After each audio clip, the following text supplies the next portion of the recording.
Perkembangan Pancasila pada Orde Baru.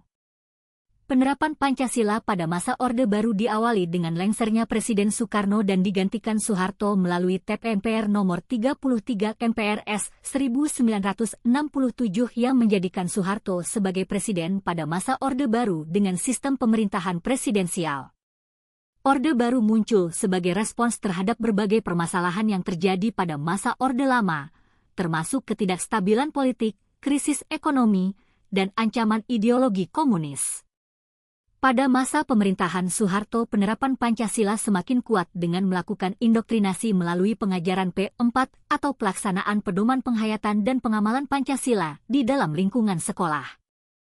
Pemerintahan Orde Baru juga mengizinkan masyarakat untuk membentuk organisasi dengan syarat menggunakan asas Pancasila akan tetapi membatasi kebebasan berpendapat terhadap pemerintah. Pemerintahan Orde Baru ini terkenal dengan pembangunannya yang masif, memfokuskan dan menjadikan pembangunan infrastruktur menjadi prioritas yang utama, baik itu pembangunan fisik dan non-fisik sehingga mampu membuat pencapaian dalam pertumbuhan ekonomi yang bisa mencapai rata-rata 7% per tahunnya. Era Orde Baru kepemimpinan Soeharto bertahan selama 32 tahun setelah adanya gerakan reformasi yang muncul pada 1998 menjadi katalisator utama yang mengakselerasi kejatuhan rezim Orde Baru.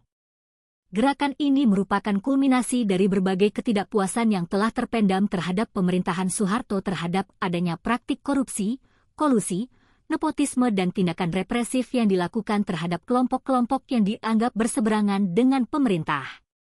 Sebagai generasi muda, nilai yang dapat dipelajari terkait peristiwa yang terjadi pada perkembangan Pancasila pada Orde Baru adalah: sejarah mencatat bahwa kekuasaan yang terlalu absolut dengan sistem pemerintahan presidensial seringkali menimbulkan ketimpangan dan ketidakadilan.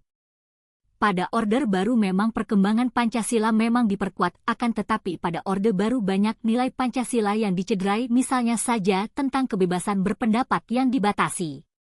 Hal ini bertentangan dengan sila keempat.